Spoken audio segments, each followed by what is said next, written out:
That's a layover. That's a carryover from Saturday because of the Alabama stakes. And I was like, oh, wait, I got this saved. Anyways, welcome everybody. Joe Quills here with you. Flying solo tonight. Mike has an issue that he has to work on tonight, whatever, however you want to phrase it. But let's just say he did not have the courtesy of being courteous and worrisome of me because I told him I had blue balls this morning, so I give him one of those. Nah. If Mike were watching right now, he would know why I say that joke because uh, he told me what was going on. I said, "Oh, well, that's the one thing with me. I can come up with a quick one-liner. It's like, wait a second, kind of like when kind of like when we were at Constadters earlier this summer, and my friend Jerry goes, what's that Asian-looking singer that took over as lead singer, his journey?" I go, Something Wong. He goes, yeah, Something Wong. No, that's not something. Yeah, that's that's the stuff I like to do. Those little things that get you to laugh and stuff like that. So that's why I'd like to. Those are the type of jokes I have, little sneaky ones. But we got a uh, interesting show nonetheless here. Okay, we do know the scoreboard is working tonight. Little light on the action tonight in Major League Baseball. We'll get to the Phillies in a second. We named the show tonight "Streaks Are Meant to Be Broken." I'll tell you all about that here because the Phillies won again yesterday. That's 9 in a row for the Phillies. Also on the show, Enes Kanter. Uh, he was starting his shit again. We'll get into that. DeShaun Watson, well, he's keeping his streak going of being a scumbag. I'll tell you about that. And a high school football streak that'll make you scratch your head is no more. I'll tell you all about that as well here on the show. And also another streak that ended this week, or actually earlier today, is my belief that Phillies fans can be somewhat intelligent on social media.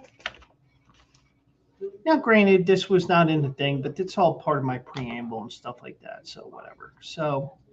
Um, so as you know, I do have that meme that I created. You know how you have the Facebook thing where if there's an actual emergency, like the hurricane that went through the Big Island of Hawaii last week or 2 weeks ago, you would post on Facebook, "Mark safe from hurricane whatever." Well, I posted on. I made this and I share it every once in a while, and I put on there, "Mark safe from John Kruk's incoherent babbling." So let me turn the TV down a little bit here because I got the Phillies game on here because they're out on the West Coast in Seattle right now. But um, but we do have baseball action here, and um, once again, you can tell the intelligence level of those that think John Kruk is the best thing since sliced bread. Might be right up there with Trump fans, but I digress. We're not going into politics, so let's not go there. But I will say this.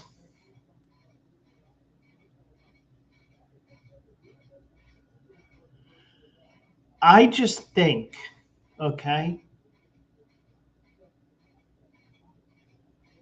that if John Kruk wants to be the color commentator for the Phillies, he should be doing a lot more than just half a season. So yesterday we had Tom McCarthy, like he always does, and he's the only full-time TV guy, or at least how I define full-time. Then you have John Kruk, who's the main color analyst because he does most of the home games and occasionally a road trip or two, but not too much because he doesn't like to fly. So, and then they had Cole Hamels, who's playing the role of Mike Schmidt this year, who is doing Sunday games. I think that's just to break Cole Hamels into calling games.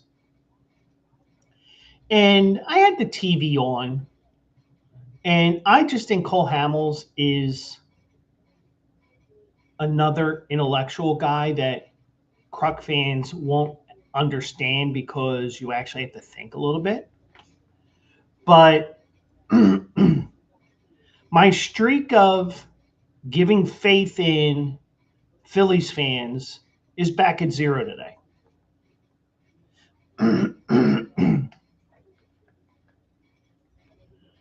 That is because I posted on a response on Facebook yesterday. All of a sudden, my throat's getting all scratchy. Yesterday on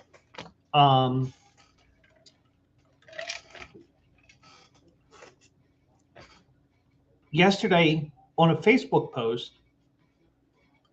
somebody made a comment about Kruk or made a comment about Hamels, one or the other. And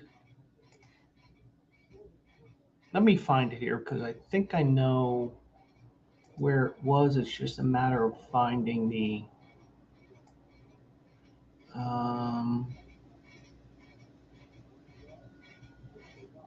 let me find it.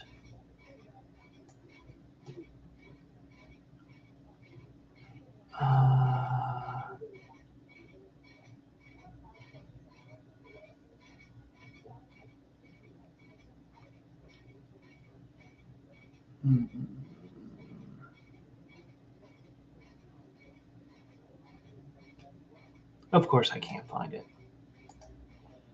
It was from earlier today. It was this morning, as a matter of fact.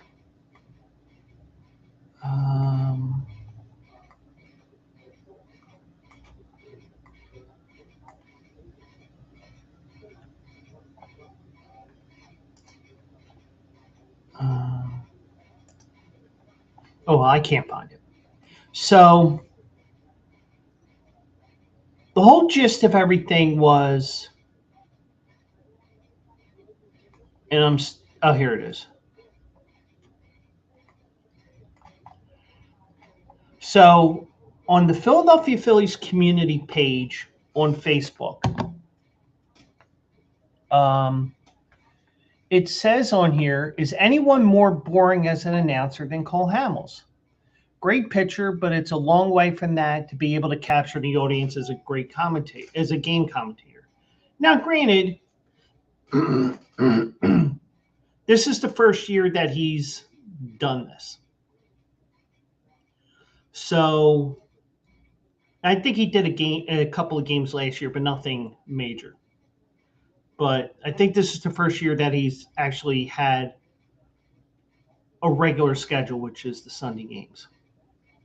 So I replied on there, I'd love to see Hamels become the full-time color commentator if he wanted it. Of course, fuck it. We're going to out this person.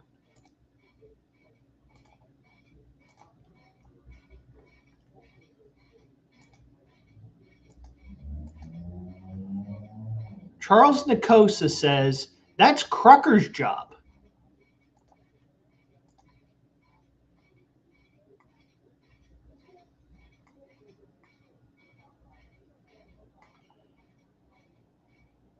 I said, Kruk is a part-timer. He rarely goes on the road.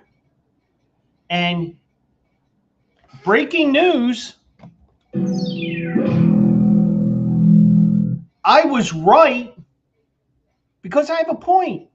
Hollywood probably wouldn't go on the road either. And I'm going to reply here.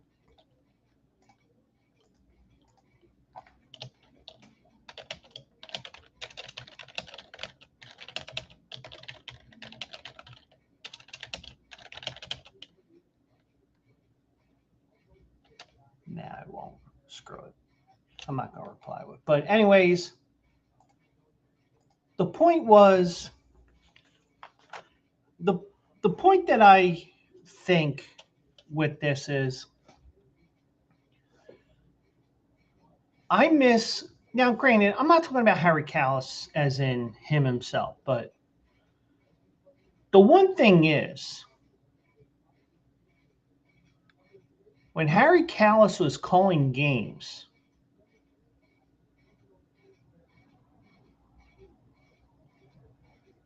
he would call as many non-nationally televised games as there were on the schedule on TV. And he would occasionally work a couple innings on radio. Now, I believe at least in 2008, I believe it was Chris Wheeler who was the color analyst. And the one thing I always said about Chris Wheeler, and he's not coming back, people, because he's like 80 some years old now. The one thing I said about Chris Wheeler that, of course, nobody liked Chris Wheeler either, but I kind of have a connection with him because he was friends with my dad and my dad's boss. So the one thing I always said about Chris Wheeler, and it got me shit too, was pretty good as a play-by-play guy, but as a color analyst, not that good. And more times than not, the color analyst role is somebody who's played the game. Chris Wheeler probably got as far as Little League. And if he played high school ball, whatever, so be it. I don't care. It's all a moot point now. But I think, if I'm not mistaken, they replaced him with Gary Matthews, where we had that statement the one time where he jerks off the ball. I have to load that on here one day. But when they hired Jamie Moyer and Matt Stairs, that's where the part-time stuff happened. If Jamie didn't do games, then Matt Stairs wouldn't on, and they both went their separate ways after a couple of years. Matt Stairs, I think, had a hitting. He went back to Canada or something. I don't know. And Jamie Moyer went philanthropic with the things that he does. So from about maybe 2010, 2011, 2012, something in that range there, the color analyst role has always been a part-time gig. And when Kruk did that full-time, he actually continued that part-time role. And I don't know, I guess Ben Davis is calling the games tonight, this road trip. So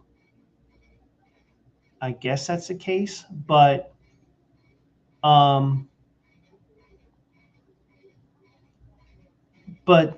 the thing is, to me, when John focuses on baseball, I'm okay with it. When he starts talking about prisons and Turkish prisons and all these goofy ass stories I doubt are true, that's where you need to reel them in. But the problem is we have too many people in the Phillies fan base who are mentally deficient. I'll say it. They're mentally deficient. And I just think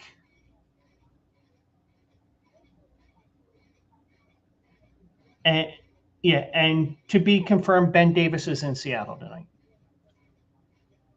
Because I got the game on and they got the pregame show on and blah blah blah. So I will say this. I just think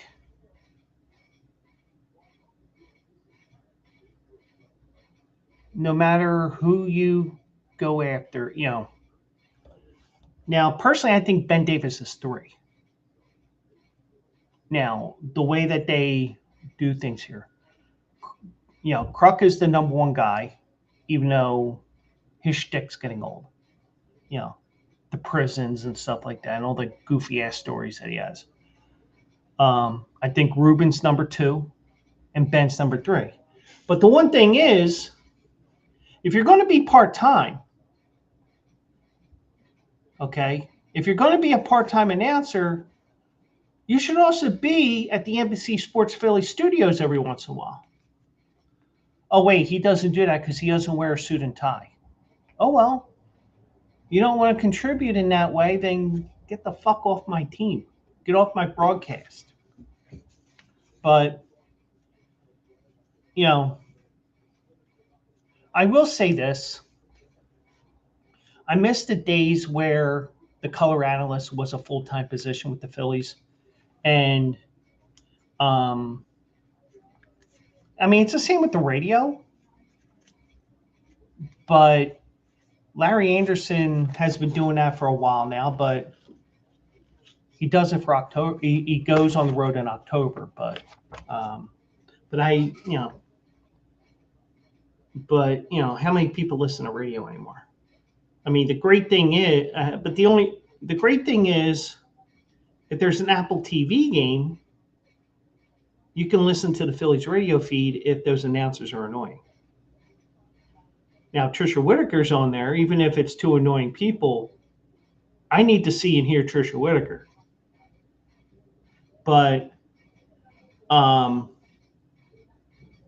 when it comes to, to what we have here right now with this, everybody's allowed to have their opinion. But oh no, you can't sully the pedestal of John Kruk, who we bow down to. Fuck you. I can say what I want. But the thing is, I need to be intellectually stimulated during the game, more than just the Stump the Fans trivia question. So, but that came up today, and even though that was unplanned with the script that I had on here, but it is what it is. And maybe that's my new plane of attack with bashing John Kruk. If he wants to be a part-time color analyst, he needs to go into the NBCSN studios every once in a while as well. Oh, he doesn't want to? Bye-bye. That's my opinion. So,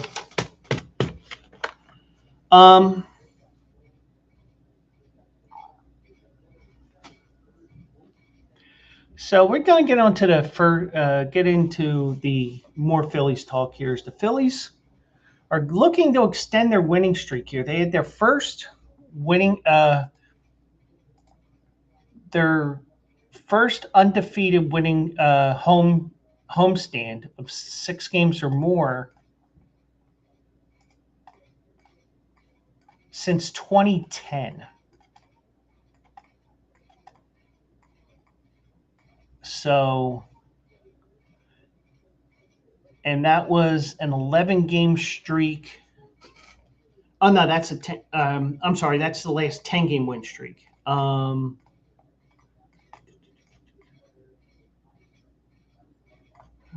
did not share it. God damn it.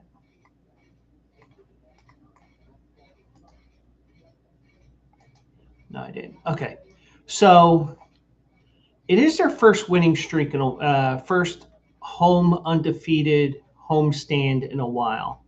Oh, Jesus Christ. They got a Hindi call. Oh, Jesus. All right. Let me see here.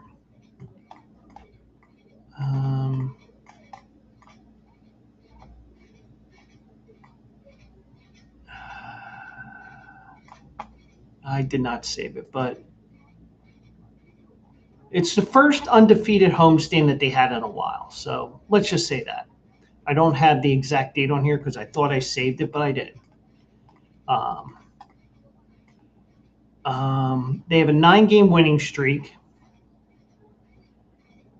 The last time they had a 10-game winning streak was back in 2010 when they won 10 in a row from September 14th to the 24th. That was when they won 10 in a row to win the division and get the number 1 seed that year. Let me see if I can find this here.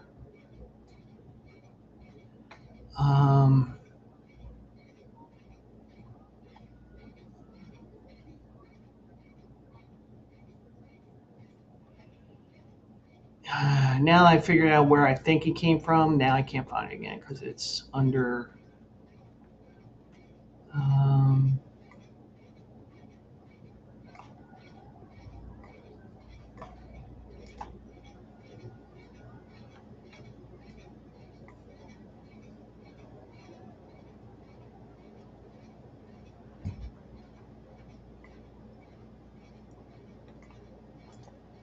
Let's see here. I think it was on this one here.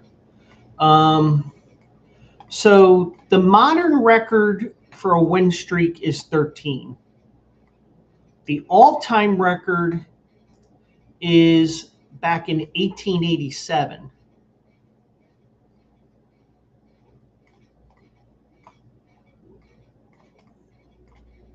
And that win streak was done by the Philadelphia Quakers, who became the Phillies in 1890. But even this article, I'm not finding it. Okay. All right, I give up. So they won.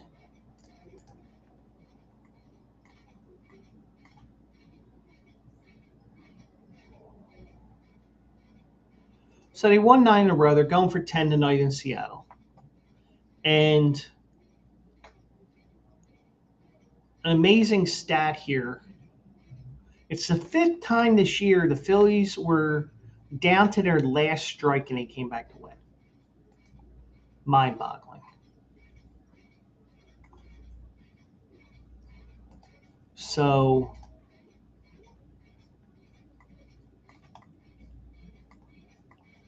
and another streak was broken last night or yesterday by the Phillies. Kyle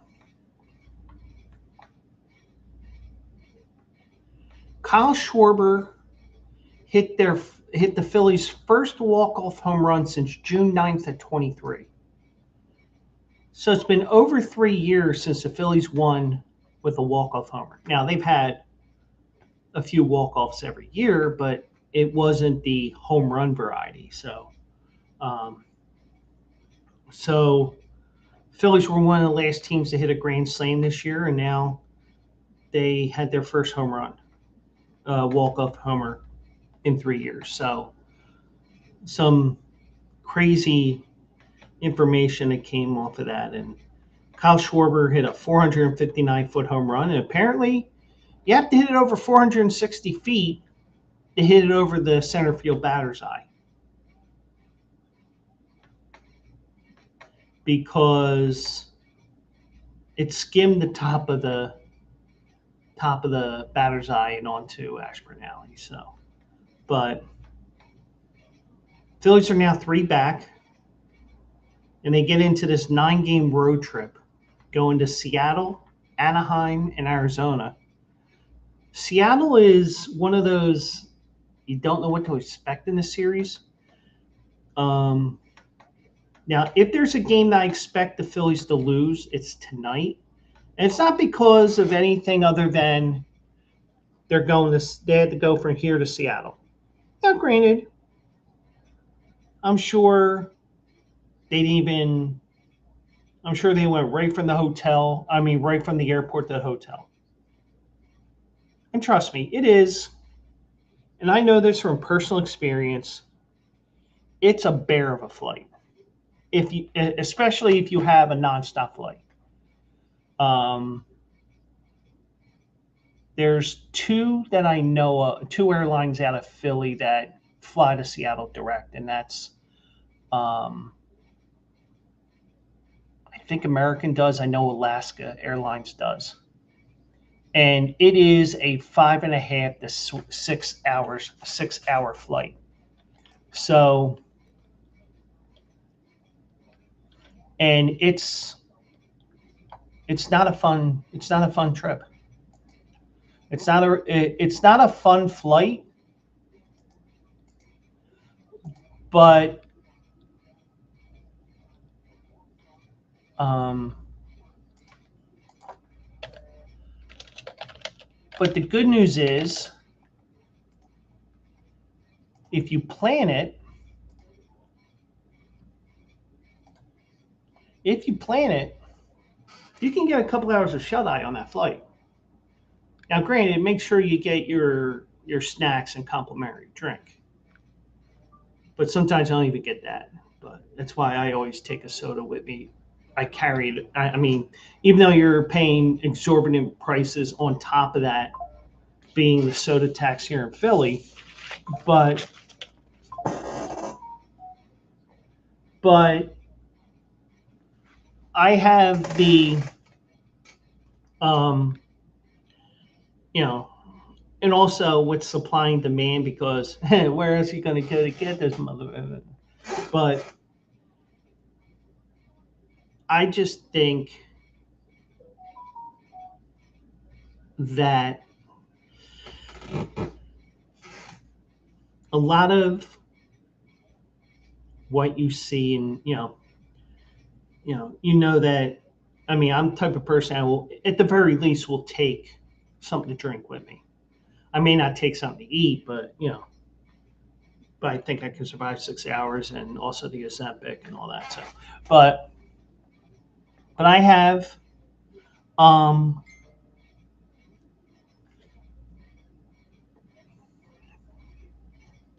but I have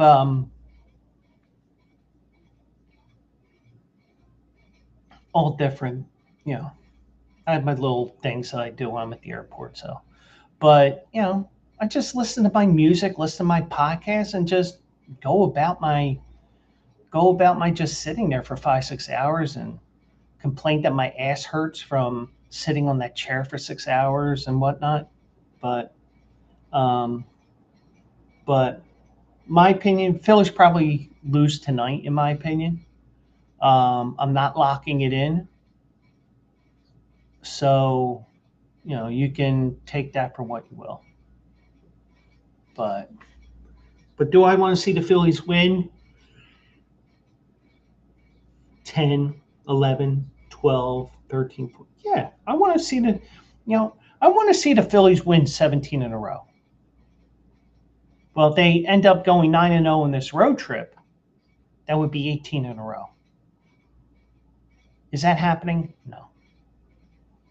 Because, like I always tell you guys, sometimes you bet on the team that loses 12 in a row, or you bet against the team that's won 9 in a row because they're due.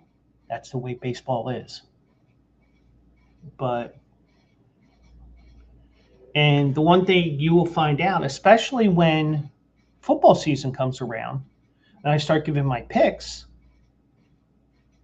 I'll tell you right now, there are going to be weeks where I do not pick the Philadelphia Eagles.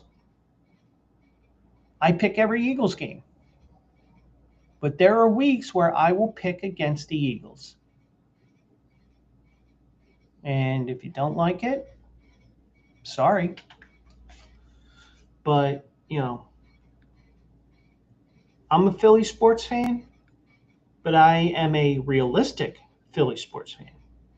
And another thing I will tell you is as well, and I'm sure not many people probably age 40 or under know that the Phillies were almost the Philadelphia Blue Jays. And that's why this hat is the way it is. And I saw it on Fanatics. And I was like, yeah, I got to get that. I mean, it's a denim hat. It looks like it's powder blue, but it's a denim hat, a soft denim. But, you know, but hopefully the win streak goes here. I got the game one. I'll be keeping track of it and hopefully get to 10 wins in a row because over the last week or two, the Phillies have made up 6 games on the Braves. So,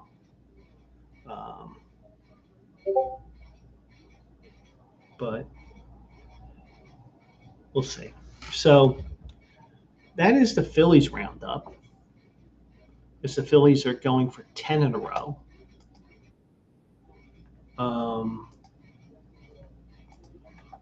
Also, I saw this today, and I'm being very careful with this because I'm just going with logic on this, with my opinion. I'm not going with, you know, the left thinks this, the right thinks this, you know.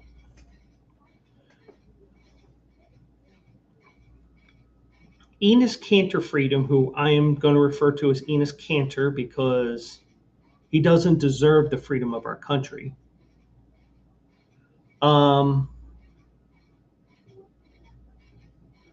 Well, first of all, let me backtrack a little bit. A week or two ago, Enes Kanter and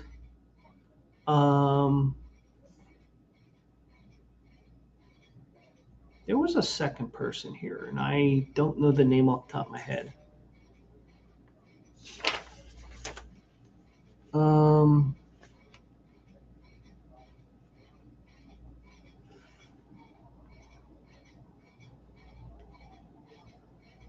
And after I saw Joy Taylor's rant about protecting women and stuff like that, you know, this came up. This came up this afternoon. It was a news flash on ESPN, on the ESPN app. I was like, oh, okay. So him and another player.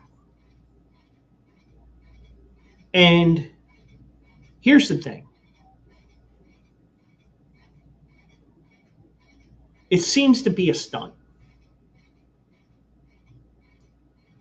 You know, they said, "Oh, I'm a woman. I'm going into the WNBA draft." Well,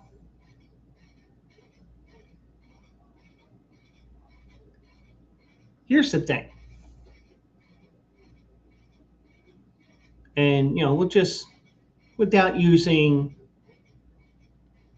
whether it's clinical terms or vulgar terms, let's just state facts. He's got outdoor plumbing. And so does the other guy, whoever he was.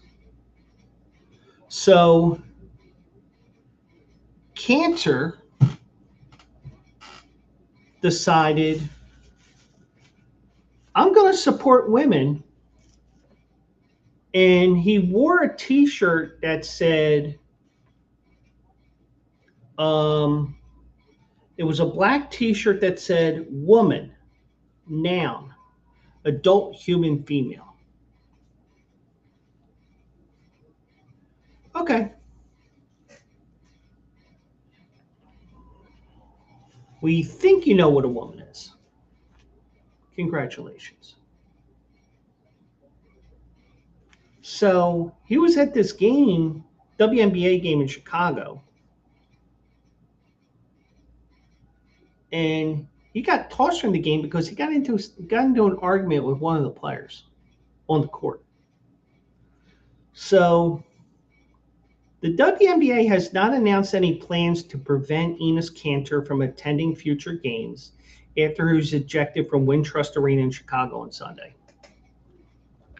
But multiple sources have told ESPN that the former NBA player will not be eligible to play in the Women's League. WNBA, good job. Now, this is what I would have said if I was the commissioner.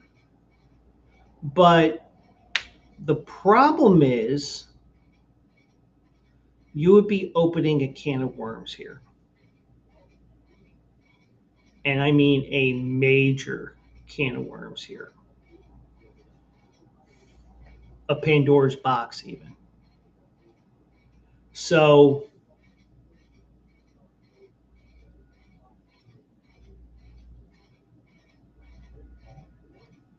I would have said in press conference, press release, whatever,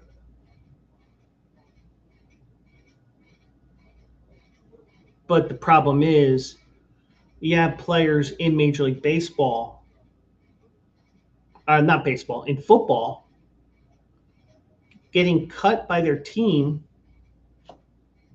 or know they're about to be cut. Oh, I'm just going back to college with that shit show that they have right now. So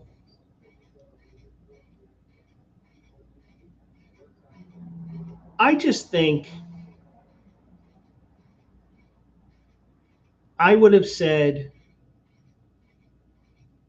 well, your college eligibility is up. And let me see something here.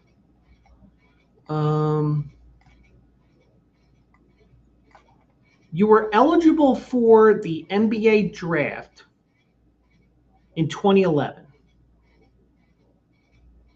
So, in my opinion,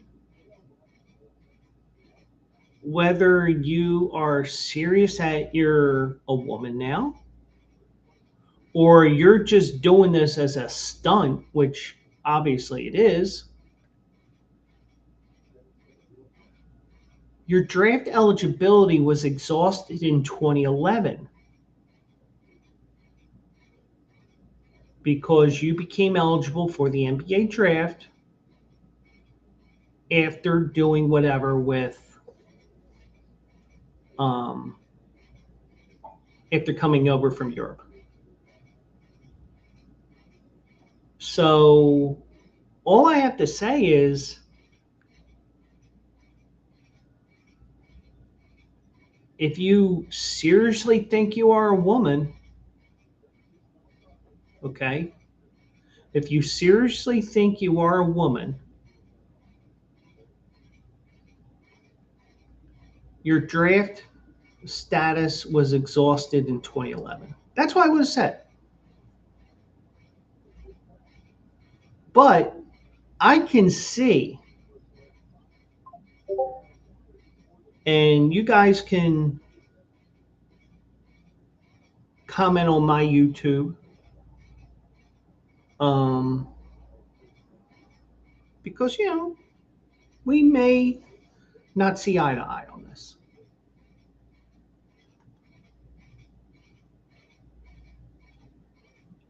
I just think that this is all one big stunt.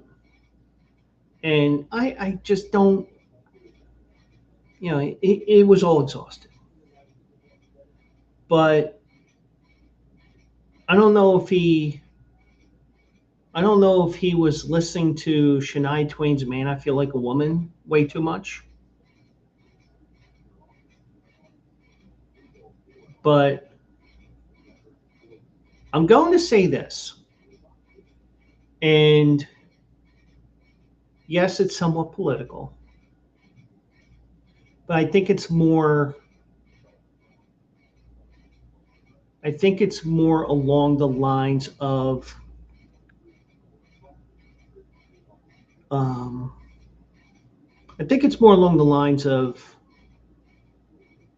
taking the medical part of this.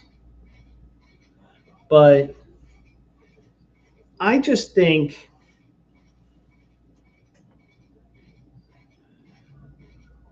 there are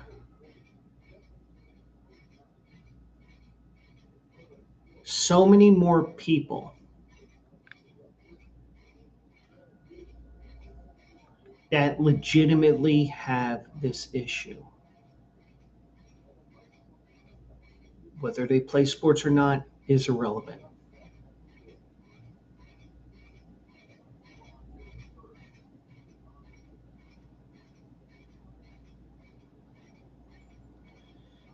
And I personally would rather see, and you can give me shit for this after the fact, even, whatever. I just think with proper counseling and also once you do this, you don't go back. At least I don't think. I'm sure, but I'm a man trapped in a man's body, so to speak. So, and truthfully, and I don't have kids and they're not questioning or anything like that. So I don't have anybody who's going to whatever. But I just think that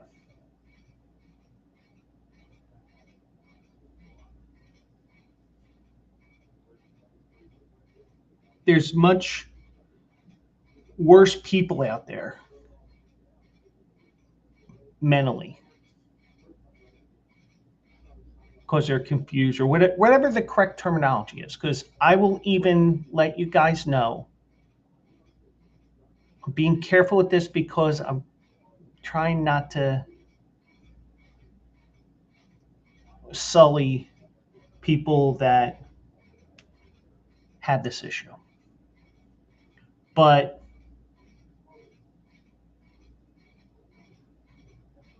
I will say that if this is one big stunt,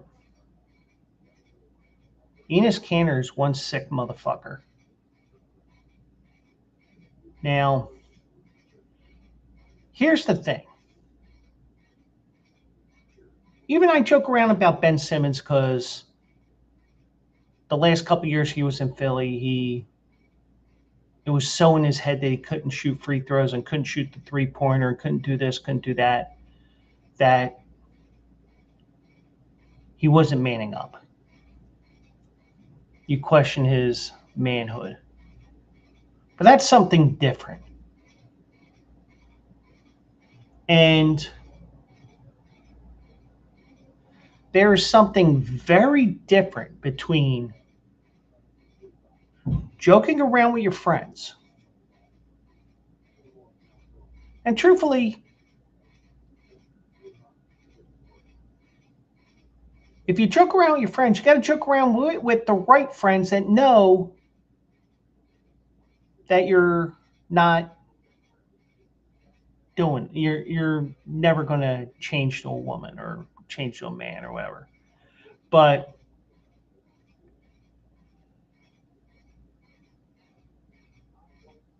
you always have to be careful with what you say because guess what? They may find this show on YouTube 10 years from now. I'd be in a job 9.5 years. And they said, hey, we saw this insensitive comment about transgenders, whatever, whatever the correct term will be in 10 years. So I am trying to be as careful as possible with this. But I will say this.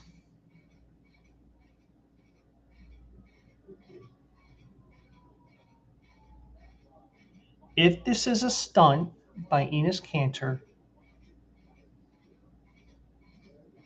he needs to be checked into a mental hospital. Plain and simple. It's a disgusting thing that he's doing right now. And this isn't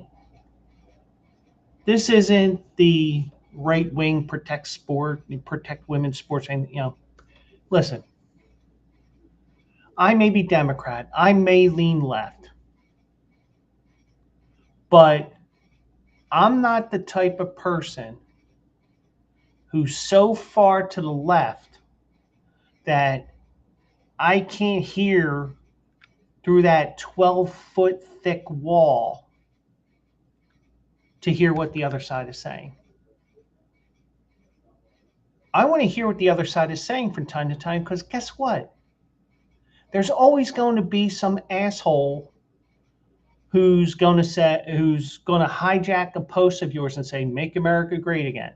I had that a couple times in Trump's first term between 2017 and 2021. I had to block a couple of people on Facebook because, I'm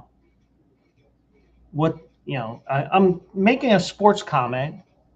Oh, make America great again. This has nothing to do with politics. What does this have to do with the sports topic at hand? Oh, make America. Goodbye. And that's why that's why I try to steer clear of politics as much as possible. Because you're going to have somebody who's going to go a little too far, and then I got to block you. I'd like to keep this as open as possible, within reason. We're all adults here. But, the other was former NBA player Royce White. So sources around the league said Kanter and fellow NBA player, former NBA player Royce White, are not eligible to play in the WNBA if the pair declared themselves women and eligible for the draft. There you go.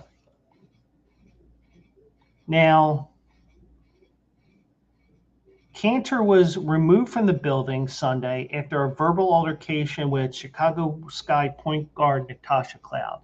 And even what is being said by bystanders is cloudy. So when a timeout was called late in the third quarter, Natasha Cloud walked toward Kanter and shouted at him. He was standing with his arms outstretched and took a few steps toward the court before security cut him off and directed him to leave. Now, he did not get thrown out of the game because of the shirt. He got thrown out of the game because he tried to approach the court, which is a no-no. And security did what security is supposed to do. So if anybody supports Enes Kanter, you're a sick fuck as well.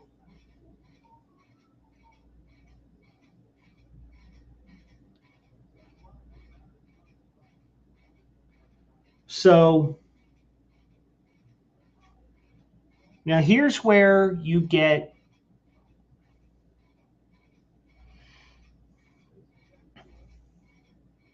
the disparity in the story.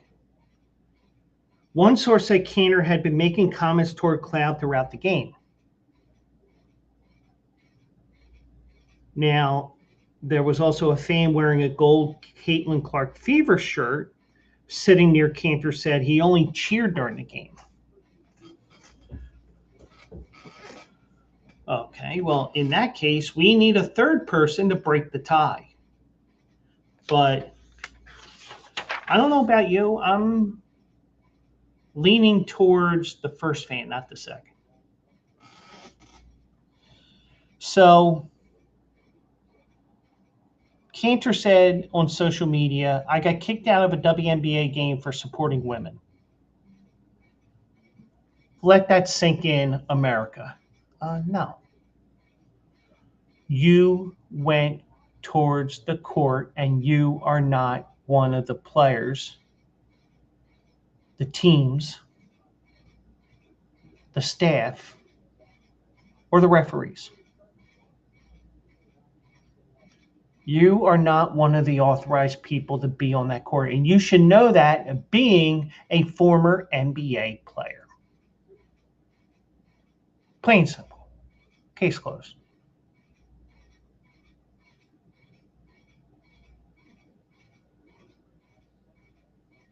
And the thing is, what he's doing is not supporting women's sports. It's making it even worse.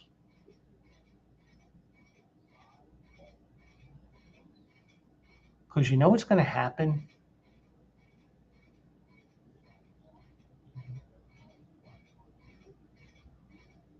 You may have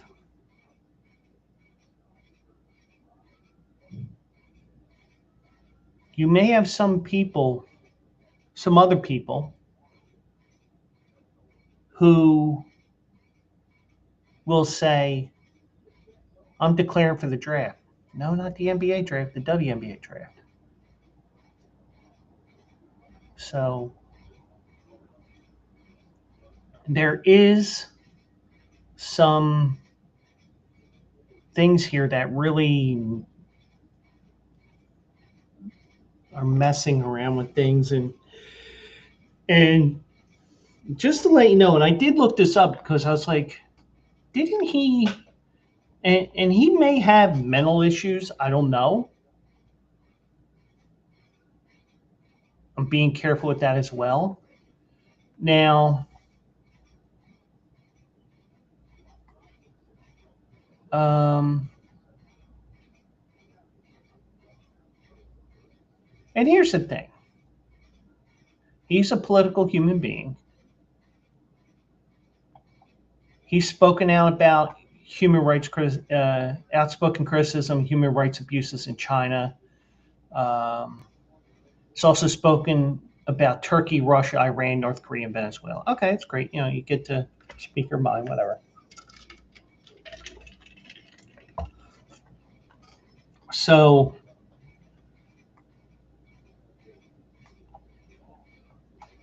his parents immigrated from Switzerland from Turkey. They returned to Turkey, where Kanter grew up. Okay, so that explains what I'm about to mention. Okay.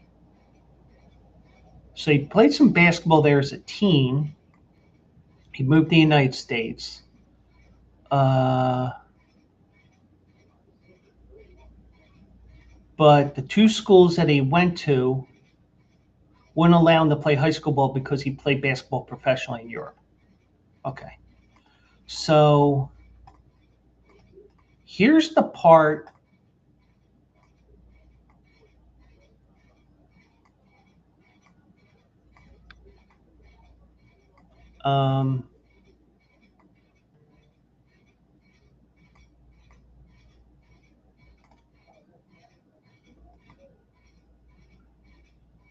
let's see. He played for the Turkish team in 2011. I'm reading this off of Wikipedia, so if this is incorrect, then so be it. I apologize in advance.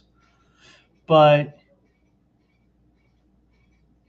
he played with the Turkish senior team at the 2011 Eurobasket, where he was the youngest player to make the team, appeared in 8 games. He was left off the team in 2015.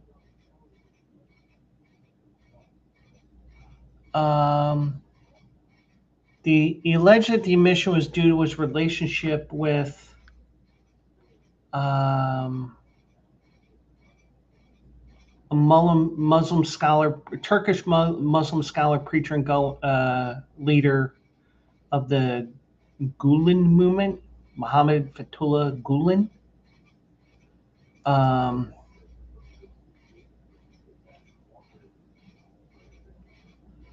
Now, the coach said he was excluded because he did not apologize to teammates for past incidents.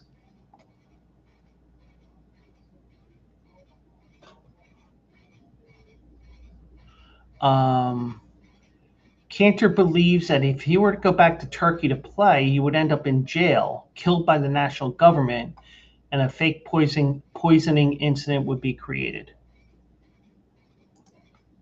Well, the one thing I would say, and this will be probably get this um, video removed, but you know, if he still believes that, hey Donnie, Dementia Donnie, get your ice cronies to get him and ship him back to Turkey. But he's an American citizen. Well, but yeah, but so he's inserted himself in the political realm in recent years, has been vocal in the national debate sparked by Sophie Cunningham's comments about transgender athletes. And I need to see what her statement is about it, just so that we're on the record here.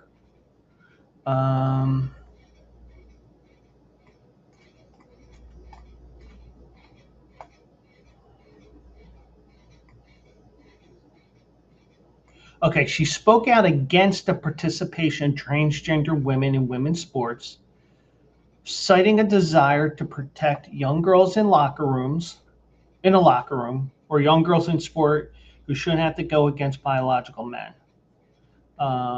She later reiterated her view on the topic, calling it common sense. Her statements were widely praised by conservative political figures and commentators, including Vice President J.D. Vance and White House Press Secretary Caroline Leavitt. Demonstrations both supporting and criticizing Cunningham were held before several Fever games. So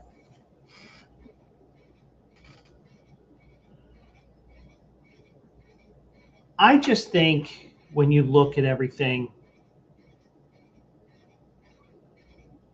it's all, Enes Kanter is just doing this just for shits and giggles and to piss off Sophie Cunningham.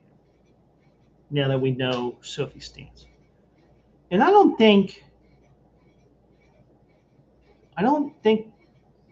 it should be just conservative. It's just a matter of common sense. But, it's like, well, but I just think that if you're just going to put on a woman's jersey and play for that team, but I think that what he's doing is a joke. And I hope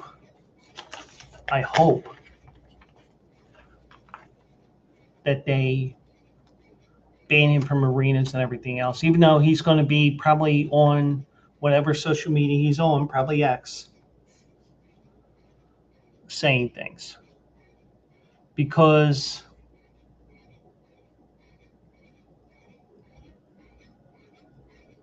you do have a very small amount of people, probably, and I'm trying to be careful with this, so there's probably a very minute amount of people who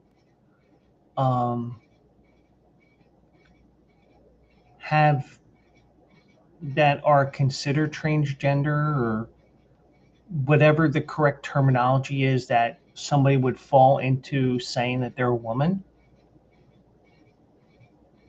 And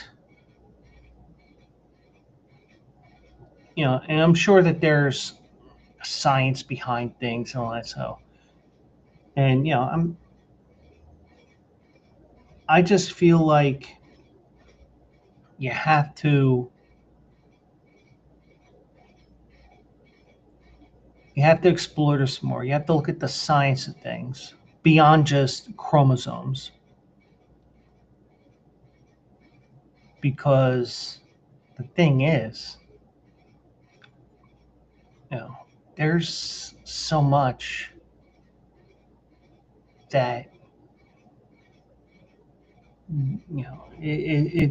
so much that can happen that can make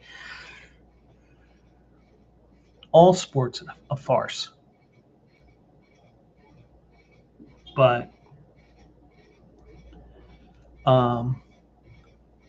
I will tell you that the collective bargaining agreement that was signed in March states that only players who are women are eligible to play in the WNBA.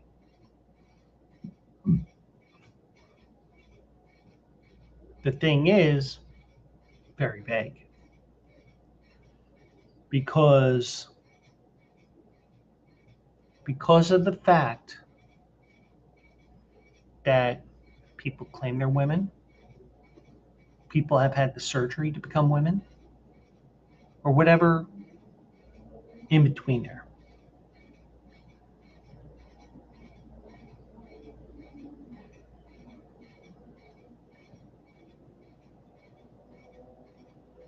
So, and by the way, Seattle's up 5-1. The big dumper just dumped one into right field. So maybe I should have put money on Seattle tonight.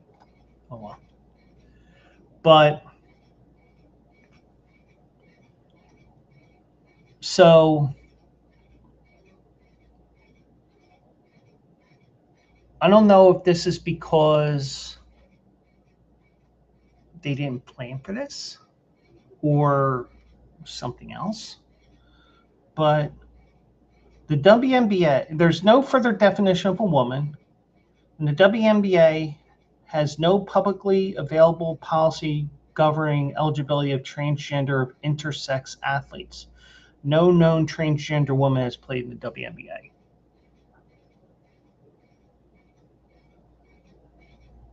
The key word there is known. And I'm going to say this statement here,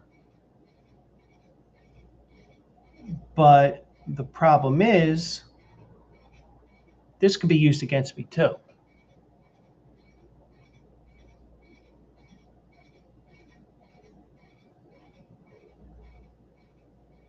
Could the WNBA be covering up for somebody? Sure.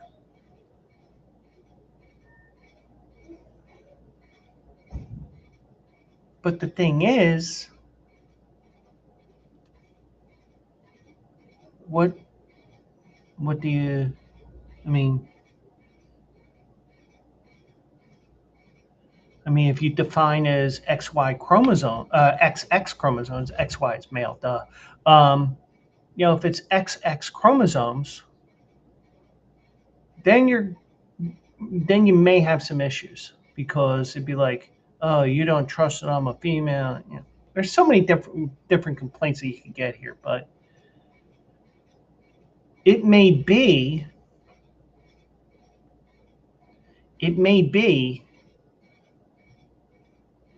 that they further have to define it, just like anything else in the real world, because something is not covered in a collective bargaining agreement, in law, in something else, in a code of conduct, whatever. You're not getting that. The problem is, I could say I'm a woman. I'm not. I'm a man trapped in a man's body. I could say I'm a woman and I want to be in the WNBA. I want to be in the WNBA draft. Well, first of all, I'm not good at basketball anyway, and my right arm's bad, so I can't do that either. But I just think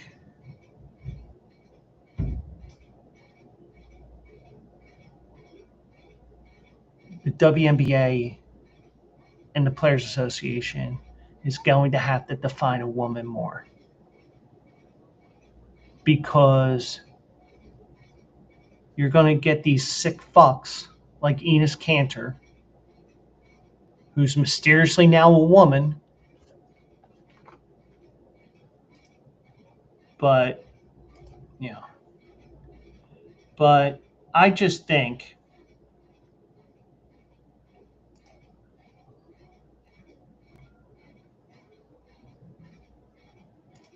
they have to do something with this.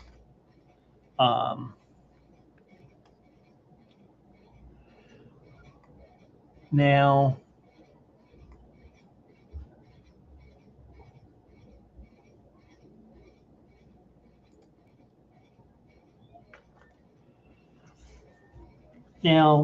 sources have noted that there are currently no instances that require the league to review eligibility distinction, and that it will continue to review and research and review the topic. There's no expectations of any rule alterations in the near future. But here's the thing, and I will say this from my experience in collective bargaining. Just because, okay, I just watched the video here, and I doubt I'll be able to play it on here without the video getting pulled. He did approach the court, so that's why he got tossed. So, and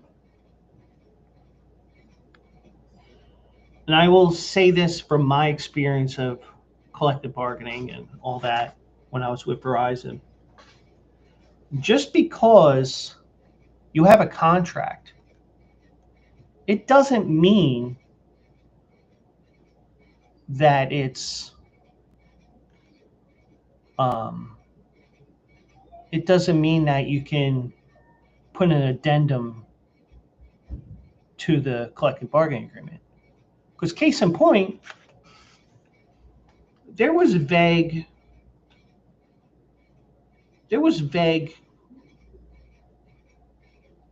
stuff on the in our collective bargaining agreement book about quarantines and stuff. But the thing is, no one planned for the pandemic. No one said, oh, well, we're not going to, and we're not going to get into the jab or this or that or anything with Dr. Fauci or anything. But the thing is, something happened. And whatever that something is, they got to protect the American people. And if people were going to die from it, because we didn't know how to treat it, allegedly. And with something like a pandemic, you have to do what you have to do to protect as many people as possible. Because guess what? If this was first year of a term and a president is saying, man, fuck our citizens, guess what? That's grounds in and there for impeachment, in my opinion. But if it's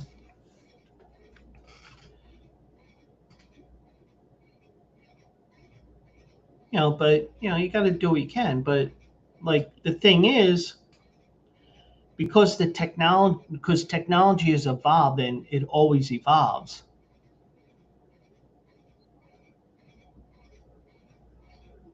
Companies figured out ways, and schools and everybody else, they figured out ways to do it from home. And this is from a person that got 2 degrees from Drexel through their online program.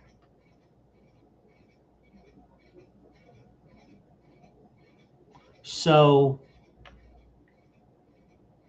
it was a matter of figuring out the technology And I think with a lot of what we had,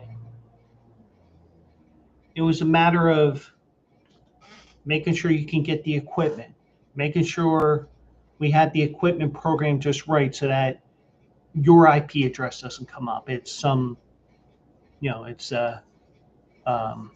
what's the term I'm looking for? Um, a VPN, a VPN that'll protect you, things like that, So you had all these things that had to be done.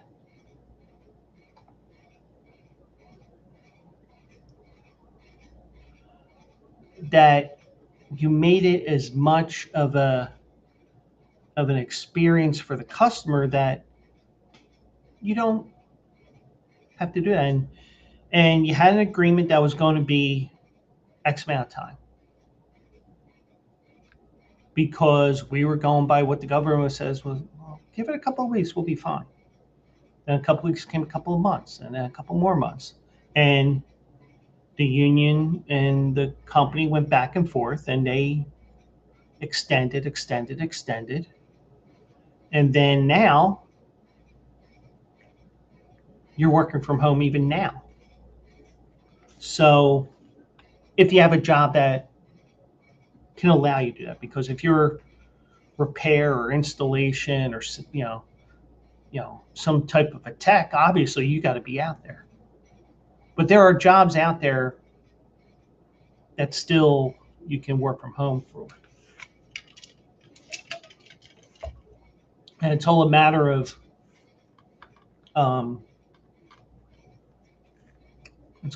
of everything with what's in the collective bargaining agreement. Because once it's in the collective bargaining agreement, you have to take it out or have an addendum that says the agreement we had in March, starting in March of 2020, work at home is no longer a thing. But and the thing is, I just think that they have to do something about this. Something has to be done. They're going to have to define it further, and they have to do this in such a way that it doesn't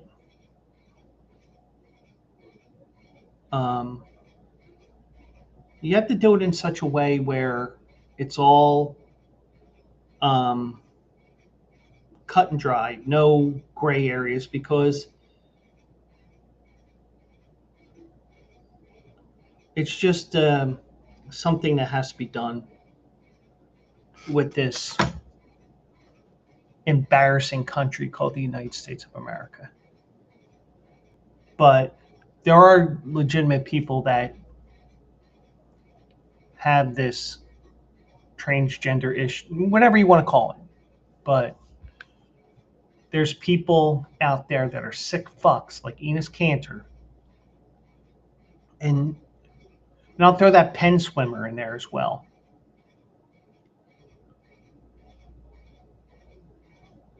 Guarantee you that he, she, it probably is walking around like a man again. Because, oh, my career's over. But I just think WNBA is going to have to do something. Now, they have until probably next March, because or whenever the next draft is. So they're going to have to do something. But there may be something along that they have to protect grandfather, grandmother, since it's WNBA, and figure this out. So, but Enes Kanter, you're a scumbag, plain and simple. You're a sick fuck. Okay. Now, from one sick fuck to another, DeShaun Watson, he was named the Browns' starting quarterback. And he also had to apologize for fan comments from the other night as well. Now, head coach Todd Monken announced today that DeShaun Watson will open up as the opening day quarterback. So at the first at his first news conference as the Browns starter, Watson apologized for his post-game comments on Saturday, in which he called the fans disrespectful for booing him. Here's the reason why. You're a sexual predator. You're a sick fuck as well. But I will also say you didn't have to go to trial. But like I always say, something did happen. Same thing with Trevor Bauer.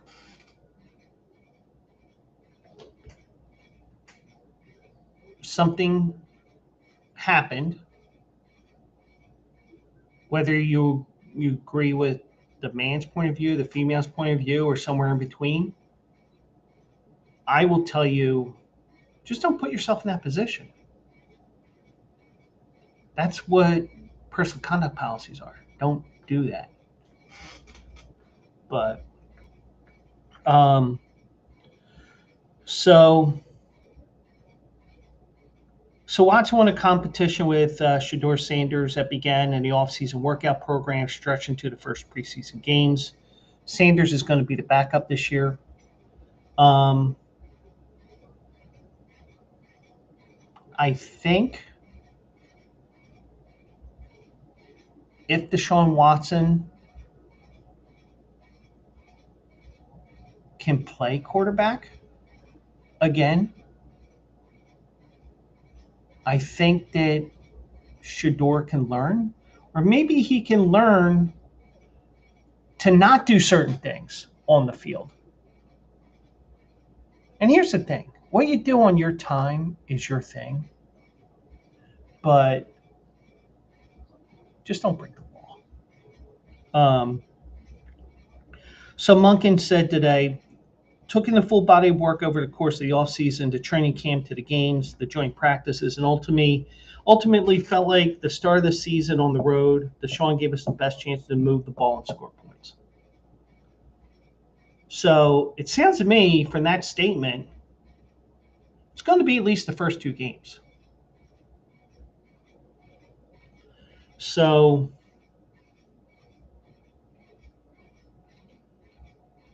Monken said, I mean, that's what it's all about. And felt that way going to last game, but wasn't sure. But after we talked as a staff and we relooked at everything, we're going to go in that direction. So Monken did say that this is not a week-to-week proposition. Okay. So the decision comes despite Watson's struggles in his second preseason game on Saturday, during which he completed 5 of 12 passes for 35 yards and 1 interception over 4 second-half drives. Now, the stadium was half full, but the boos were pronounced when Watson took the field at the beginning of the second half. As he struggled, Sanders started Saturday's game, but in a normal case, if you're booing somebody for their performance, it's because you care. And in a way, I have no problem, because this will probably be the case, the same as when the Eagles had Michael Vick all those years ago. And I remember hearing it all the time. I'm like, well, he did his time. Go and get the lawyers disbarred. But I will say this.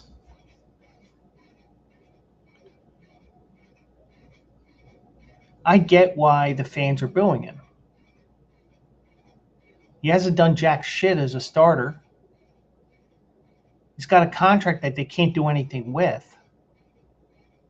He's not performing.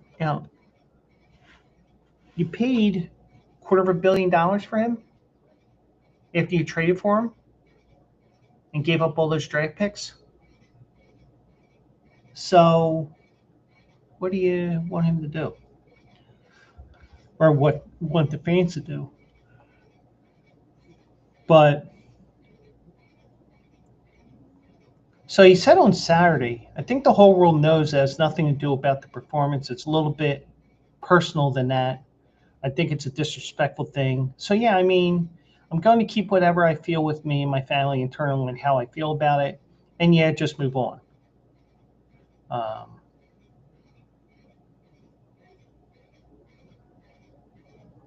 Or the first part there, I think the whole world knows it had nothing to do about the performance. That was Watson. The second part, it's a little bit personal than that. Or no. It was all Watson. But Monken said Sunday the Watson comments would not factor in his decision.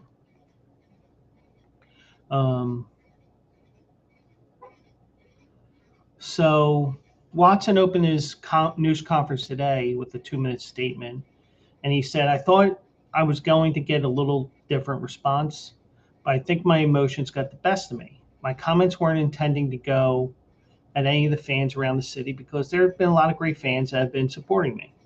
And I know the frustration. This organization has put a lot of investment in coming to get me back in 22, and things haven't been going the right direction that we thought it was. A lot of injuries, a lot of time off, and not putting the best football on my foot forward. So they're booing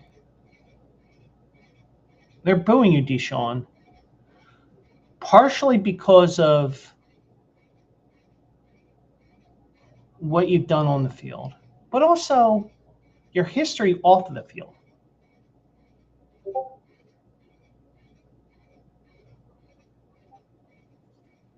Be lucky that you have a job in the NFL. Be lucky that your agent had a deal where you could make all this money and make it that you cannot be released because it will hurt the cap. Plain and simple. But he said he just wants to focus on football, making sure he's putting the best product out there, having the best ability because he strives off that energy. You're playing on a bad team. And you're going to be looking at some issues here. So,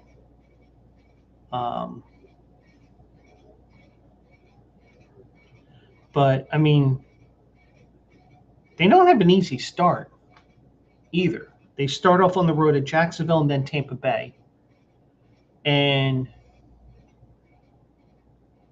let me see if there are 1:00 games on Sundays.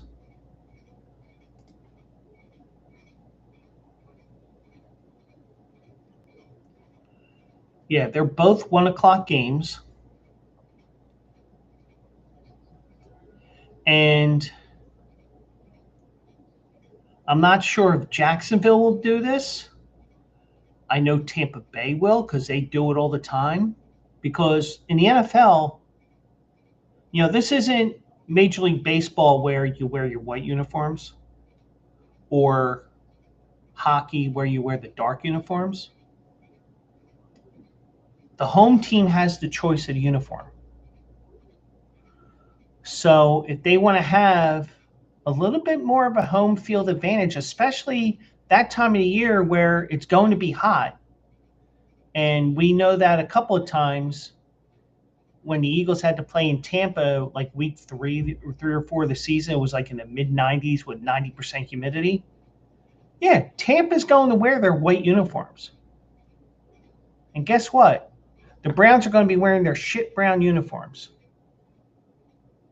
because it's going to be hot, it's going to be sticky, it's just not going to be comfortable for them. So, and then they open up the home schedule with Cleveland.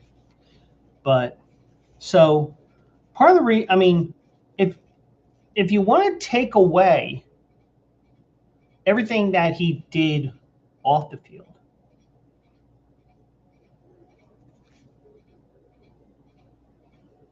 the Browns traded 3 first-round picks to the Houston Texans to acquire him in March of 22. Now that alone in Philly would get you booed.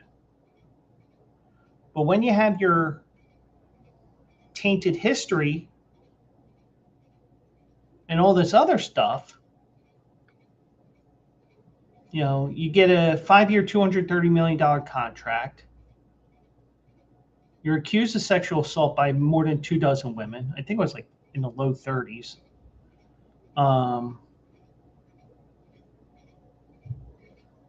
So, but here's the thing, and this is where you'll get some ignorant people that say, well, he didn't get charged or anything. But 2 Texas grand juries declined to pursue criminal charges a week before the trade to Cleveland. He served an 11-game suspension to begin his tenure with the Browns. He paid a $5 million fine and completed a treatment program after the NFL and the Players Association reached a settlement in August of 22 on his disciplinary matter because he was suing the NFL and all this. And so since he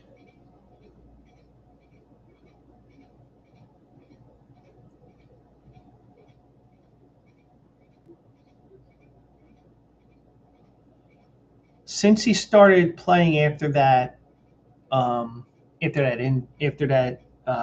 suspension, his record is 9-10. So he hasn't played many games. I mean, he had a season-ending surgery for a displaced fracture in his right throwing shoulder, and he didn't play the 25 season after undergoing 2 surgeries to address a torn Achilles tendon. So Watson said it was a big investment, and we haven't got the product out of the investment just so far. Yeah, no shit. But so he said, I have another shot. I have another chance. And I wouldn't be surprised if it's even the general manager or whatever saying, start him. Let's hang him out to dry or whatever. It wouldn't surprise me. But yeah, so I could see why they're booing him. Week 3, when they're at home, be interesting to see how much he gets booed. But either way, it's all going to be an epic shit show there in Cleveland this year, like it always is. And we all know the only way the Browns go to the Super Bowl. So before we get to that last story, and I don't have a good segue after making a Browns go to the Super Bowl joke. Also eligible, Saturday morning, 10 a.m. Eastern, going to have a monster show because we will be hitting Saratoga for the last time. Well, let me rephrase that. Probably the last time. And the only reason why I say that is because we have that September 5th show where we may end up having to may have to pivot away from Kentucky Downs, but just preparing you for that just in case. But this Saturday, we're covering the 4 winning you're in races. The Travers, that has a field of 10. The Ballerina Stakes. I did not see.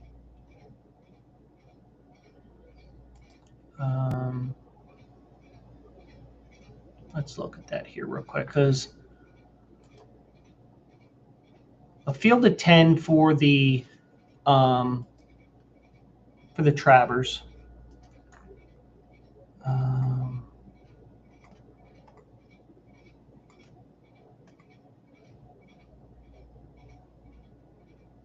Find it here.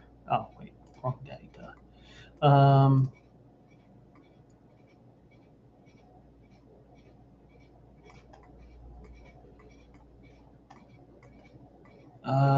The Allen Jerkins is not a win and you're in, but that is part of the stakes action there.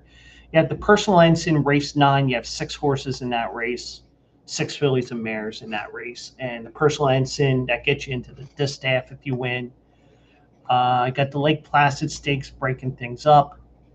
And then you have the Forgo Stakes, which is for the Dirt Mile, going 7 furlongs there. A field of 8 is entered.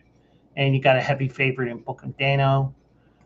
Race 12 is the Ballerina. They're going 7 furlongs. That's for the Filly Mare Sprint. That is a field of 12.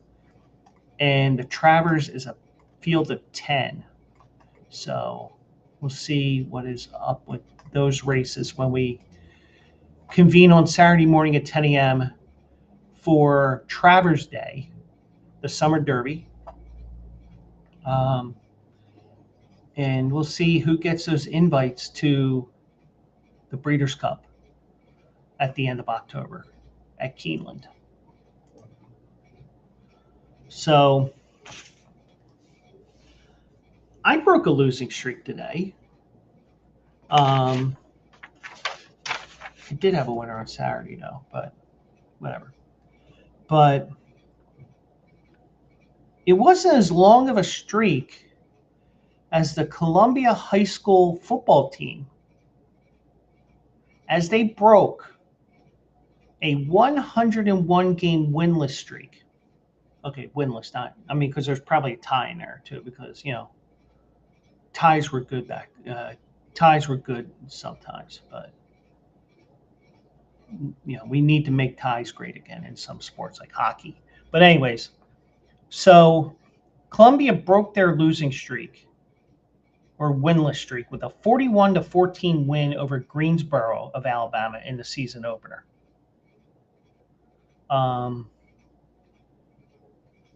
So the high school is led by second-year head coach and former NFL receiver Sammy Coates.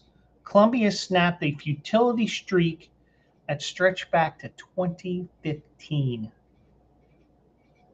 So you're talking about a 10-year losing streak.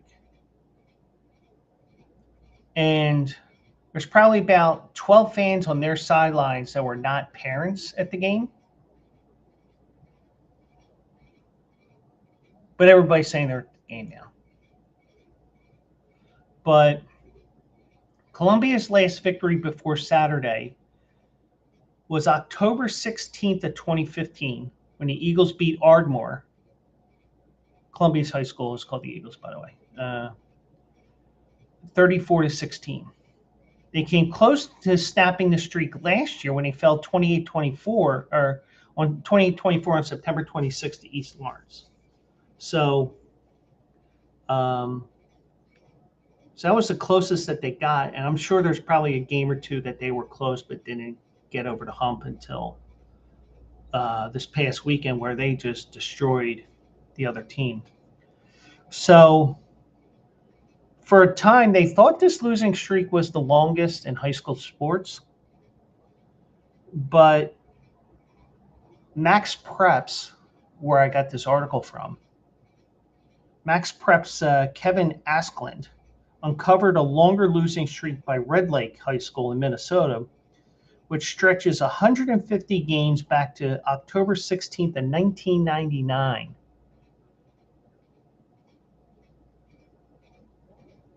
And there's an article about their perseverance and all that on the Max Prep site. I didn't go into that, nor do I want to. But, you get some.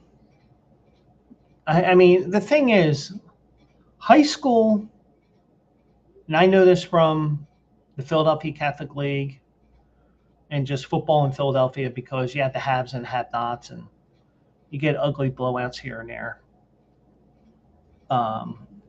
But you have a